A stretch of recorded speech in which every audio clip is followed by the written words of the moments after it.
Évaluation CEPIA. CEPIA, c'est CPIA 2023. Le Rwanda, le Bénin et le Cap-Vert en tête. Vous allez me demander, mais le CPIA là, c'est quoi? Le CPIA là, c'est un mot anglais.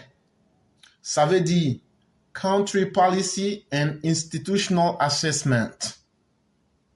Il y a des gens qui vont dire, ça ne veut rien dire. Ça veut dire simplement l'évaluation des politiques et des institutions nationales. C'est ce que ça veut dire. Ça veut dire, c'est une agence qui prend certains éléments en compte pour essayer de regarder les efforts que les dirigeants font dans certains pays pour améliorer leur politique et les institutions qui sont dans leur pays. Et ils travaillent en collaboration avec la Banque mondiale. Donc, si vous voulez, en français simple, c'est un mécanisme pour évaluer les différentes politiques qui sont exercées dans un pays, pour évaluer les institutions d'un pays. On peut prendre par exemple la justice, on peut prendre par exemple l'Assemblée nationale, on peut prendre par exemple la gestion d'un ministère. C'est l'ensemble de toutes ces institutions-là. Et puis la politique globale qui est menée dans ce pays-là. On regarde, est-ce qu'ils ont une bonne politique? Est-ce qu'ils sont ouverts? Est-ce qu'ils... Voilà. Tout ce qui est positif, on vous regarde dessus. Et tout ce qui est mauvais aussi, on vous juge dessus. Et donc, une fois qu'ils font leur résultat, ça peut partir de 0 à 6. La note la plus forte, plus la note que tu obtiens est grande, ça veut dire que les politiques et les institutions nationales de ton pays sont en bonne santé. Peut-être expliquer de cette façon, les gens vont comprendre un peu.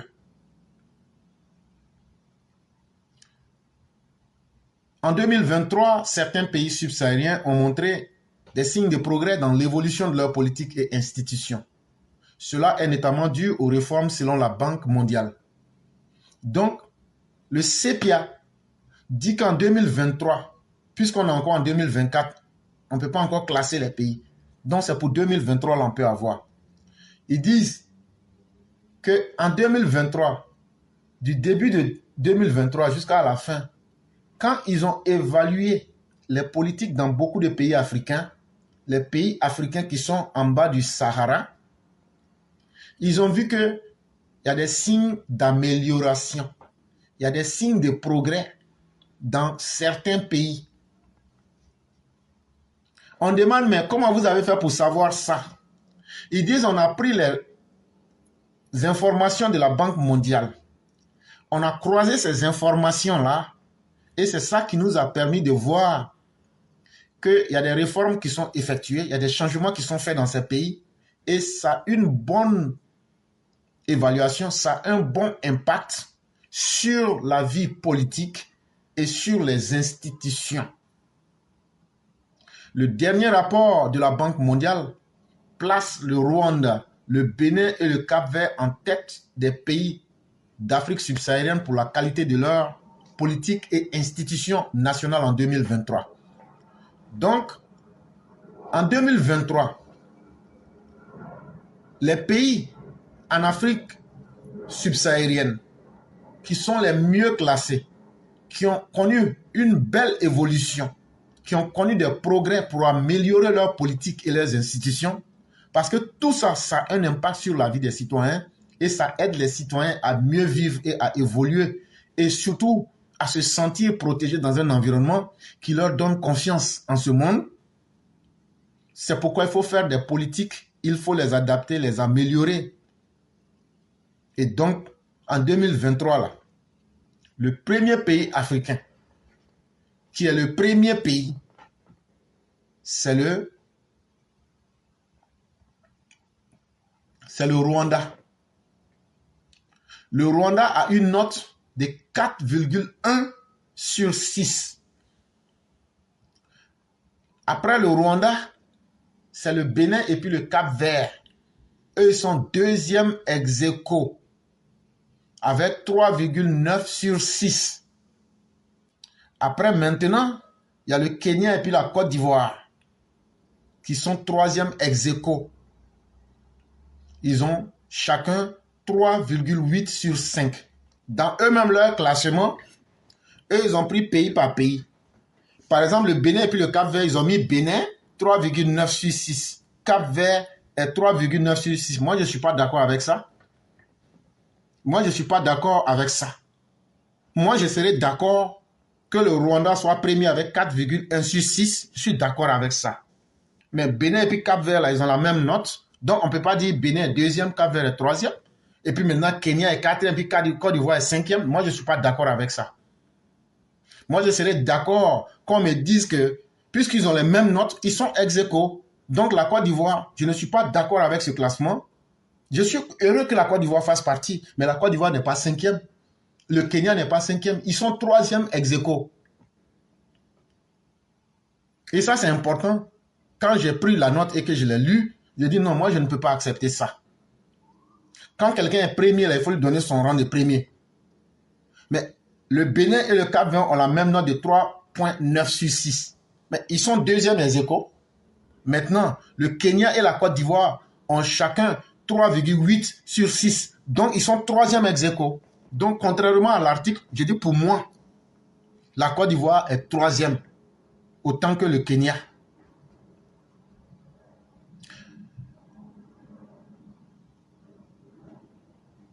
Le rapport relève également que les scores globaux ont augmenté pour 11 pays en 2023 contre 12 en 2022.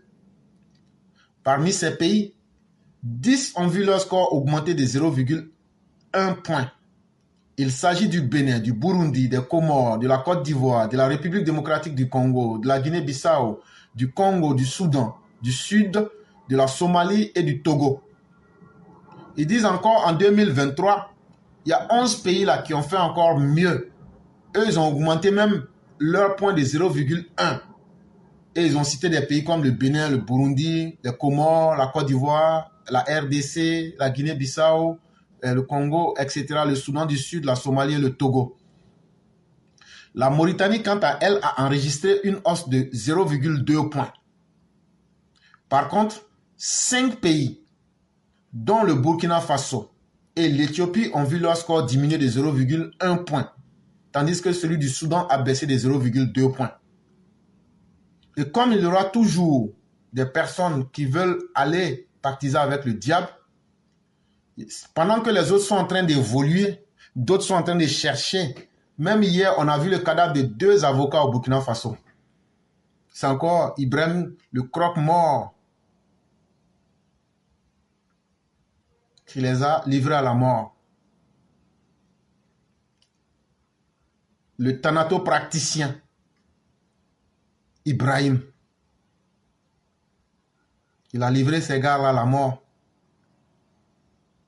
Et donc, ce n'est pas étonnant que le Burkina, qui est déjà un des pays les plus misérables, un des pays les plus pauvres, logé quelque part en plein cœur du Sahel, se retrouve avec des institutions qui sont en train d'être dégradées. Actuellement, vous êtes assis là. Vous ne savez pas, mais les Ivoiriens et puis les Ghanéens, là, ils ont mis la pression sur les gens de la CEDEAO qu'eux veulent faire leur monnaie éco. Là. Restez là. Ils disent qu'ils vont évoluer sans vous. Si vous pensez que le monde va rester là pour parler là, eux, ils sont en train de chercher leur plan pour partir. Un matin, vous allez vous réveiller, on va dire toute l'Afrique de l'Ouest là est dans écho. C'est Burkina, Mali et puis Niger là, vous allez vous chercher avec Cori dans vos mains.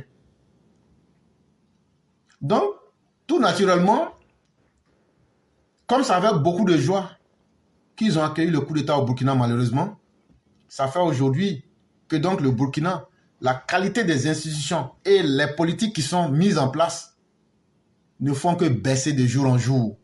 Et donc, au Burkina Faso, ça a baissé de 0,1 point.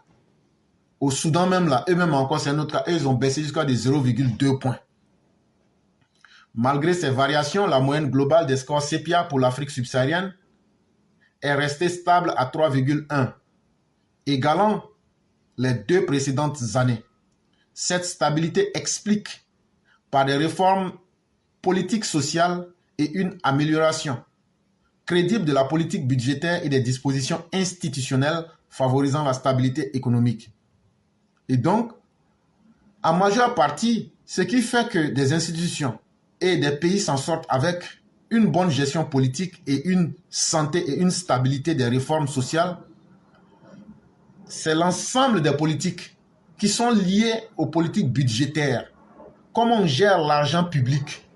Quand l'argent public est bien géré et qu'il y a des politiques pour aider les gens à évoluer ou même à avoir un impact sur leur vie, on dit que c'est ça qui fait en grande partie la force des pays qui ont pu connaître un résultat positif.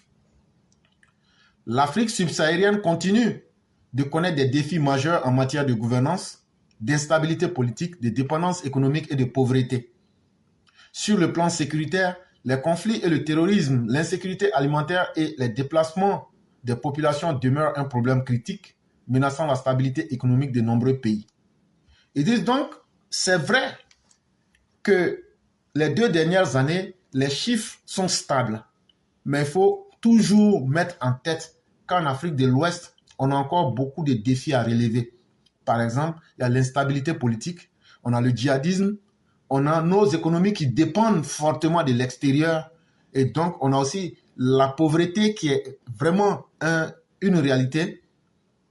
Il y a les conflits armés, il y a l'insécurité alimentaire dans certains pays et il y a les populations qui se déplacent pour venir et c'est dangereux parce que ça force les politiques économiques à l'intérieur des pays où ces personnes-là viennent et ça crée même souvent des nouveaux problèmes parce qu'on ne sait pas forcément qui on accueille et donc tout ça, ça menace la stabilité économique de nombreux pays, notamment ceux qui sont stables.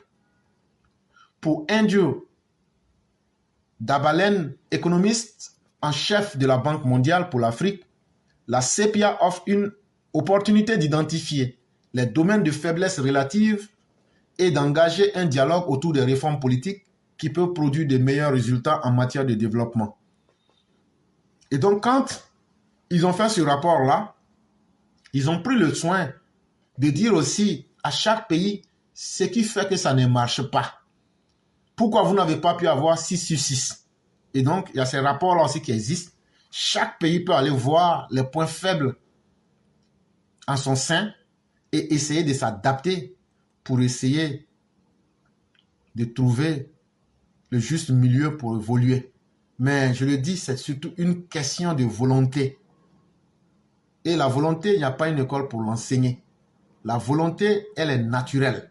La volonté, elle est quelque chose qu'on apprend. Et c'est avec l'expérience surtout de la vie.